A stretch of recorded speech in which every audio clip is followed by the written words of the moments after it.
Assalamualaikum warahmatullahi wabarakatuh. Berjumpa kembali dengan saya Asep Irfan Helmi dalam channel Bilik Hukum Perdata.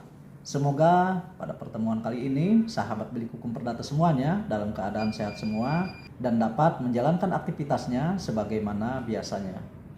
Sahabat Bilik Hukum Perdata semuanya, untuk pertemuan kali ini saya akan membahas terkait sita barang milik pihak ketiga dan Derdenperz. Melanjutkan pembahasan dari pertemuan sebelumnya, yaitu terkait sita terhadap harta tergugat yang berada di tangan pihak ketiga. Namun sebelum melanjutkan pembahasan sita barang milik pihak ketiga dan Derdenperz ini, untuk para sahabat yang baru bergabung dengan channel saya, jangan lupa untuk like, subscribe, share, dan komennya. Sahabat Bilik Hukum Perdata semuanya, bahwa pada intinya penyelesaian perkara perdata tidak boleh merugikan pihak ketiga yang tidak ikut menjadi pihak dalam perkara. Karena prinsip kontrak yang digariskan di dalam pasal 1340 KUH Perdata pada intinya menyatakan bahwa perjanjian hanya mengikat kepada para pihak yang membuatnya. Sehingga ketika ada sengketa di antara para pihak terkait perjanjian yang telah mereka sepakati, maka tidak boleh merugikan pihak ketiga. Oleh karenanya dilarang meletakkan sita atas barang milik pihak ketiga.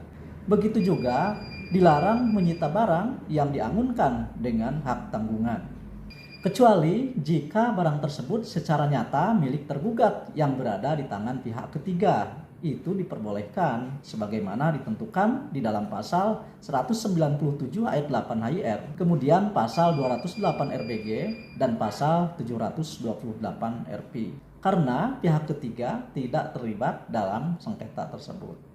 Lain halnya jika pihak ketiga ditarik sebagai pihak dalam perkara, sehingga pihak ketiga tersebut bukanlah menjadi pihak ketiga tetapi termasuk pihak dalam perkara. Namun jika barang milik pihak ketiga tetap dijadikan objek sengketa oleh para pihak yang bersengketa di pengadilan dan juga dijadikan objek sita, maka pihak ketiga berhak untuk melakukan perlawanan atau Derdenperz terhadap para pihak yang berperkara atas putusan, kemudian atas sita, dan atas eksekusi perkara tersebut. Derdenperz diatur di dalam pasal 196 HIR, kemudian pasal 206 ayat 6 RBG, pasal 248, kemudian pasal 378, kemudian pasal 380, 381, 382, 384, 390 RP, kemudian pasal 283, 452, 833, 955, dan pasal 1917 KUH Perdata, dan juga putusan Mahkamah Agung nomor 3089 K/PDT/1991. Kemudian putusan Mahkamah Agung nomor 470/SIP/SIP/1974 tanggal 14 November 1974, dan juga petunjuk SEMA nomor 3 tahun 2018 rumusan Kamar Perdata Umum angka 2. Derdenperz adalah upaya hukum perlawanan pihak ketiga terhadap putusan pengadilan yang telah merugikan pihak ketiga, atau terhadap penetapan sita, atau terhadap berita acara sita, atau terhadap penetapan eksekusi, atau penetapan lelang. Namun upaya perlawanan ini tidak menangguhkan eksekusi sebagaimana ditentukan di dalam pasal 207 ayat 3 HIR dan pasal 227 RBG. Lalu kapan pihak ketiga dapat mengetahui adanya barang miliknya dijadikan objek sengketa di pengadilan? Pihak ketiga dapat mengetahui barang miliknya dijadikan objek sengketa di pengadilan itu pada saat hakim melakukan pemeriksaan setempat, atau pada saat peletakan sita, atau pada saat eksekusi putusan pengadilan. Jika pada saat pemeriksaan setempat atau jika peletakan sita atas objek sengketa dalam tahap proses pemeriksaan perkara terdapat perlawanan dari pihak ketiga, maka di sini pihak ketiga dapat mengajukan perlawanan dengan cara mengajukan intervensi atau tusengkom atas perkara yang sedang ditanganinya. dengan batas waktu pengajuan sejak perkara didaftarkan sampai tahap penyampaian kesimpulan, agar pihak ketiga dapat mempertahankan haknya di persidangan. Di sini sahabat bilik hukum perdata dapat membuka kembali konten saya terkait intervensi. Kemudian, jika sengketa para pihak telah diputuskan oleh hakim dan atas objek sengketa tersebut telah diletakkan sita jaminan yang telah dinyatakan sah dan berharga, sedangkan putusan belum berkekuatan hukum tetap, kemudian muncul perlawanan dari pihak ketiga, maka berdasarkan putusan Mahkamah Agung nomor 996 K/PDT/1989, pihak ketiga dapat mengajukan perlawanan atau derden perzet atas sita tersebut selama putusannya belum berkekuatan hukum tetap dan didaftarkan sebagai perkara baru. Dan atas perlawanan tersebut, pengadilan berhak untuk menunda pelaksanaan putusan sampai perlawanannya diputuskan oleh hakim yang sama. Dan ini telah ditentukan di dalam pasal 381 RP. Kemudian, jika putusan pengadilan tersebut telah berkekuatan hukum tetap, kemudian terdapat perlawanan dari pihak ketiga atau derden perzet, maka berdasarkan putusan Mahkamah Agung nomor 996 K/PDT/1989, di sini derden perzet dari pihak ketiga sudah tidak dapat lagi diajukan, tetapi pihak ketiga dapat mengajukan perlawanan dalam bentuk gugatan perkara biasa dengan nomor perkara yang baru.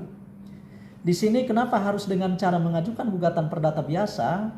Karena putusan itu sudah memiliki kekuatan hukum, sehingga putusan itu sudah dapat dilaksanakan atau sudah dapat dieksekusi.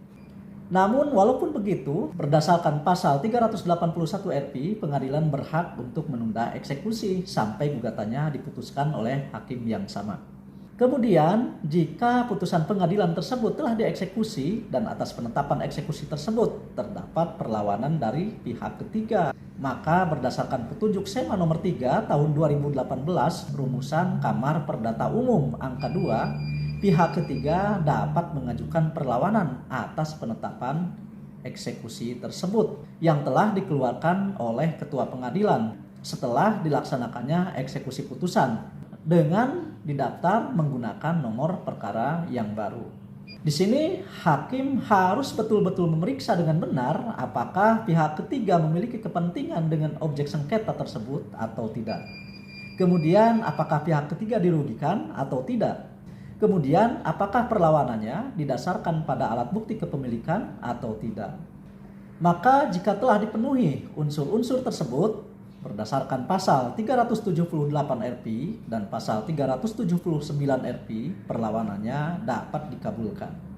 Untuk itu, pemeriksaannya dapat ditempuh dengan dua cara, yaitu yang pertama dengan pemeriksaan sidang insidentil terkait pokok perlawanannya. Jika bukti yang dimiliki pihak ketiga adalah bukti di bawah tangan. Kemudian cara yang kedua yaitu hakim dapat memerintahkan jurusita untuk mengecek bukti kepemilikan pihak ketiga baik di kantor PPAT maupun di kantor Badan Pertanahan Nasional atau ATR.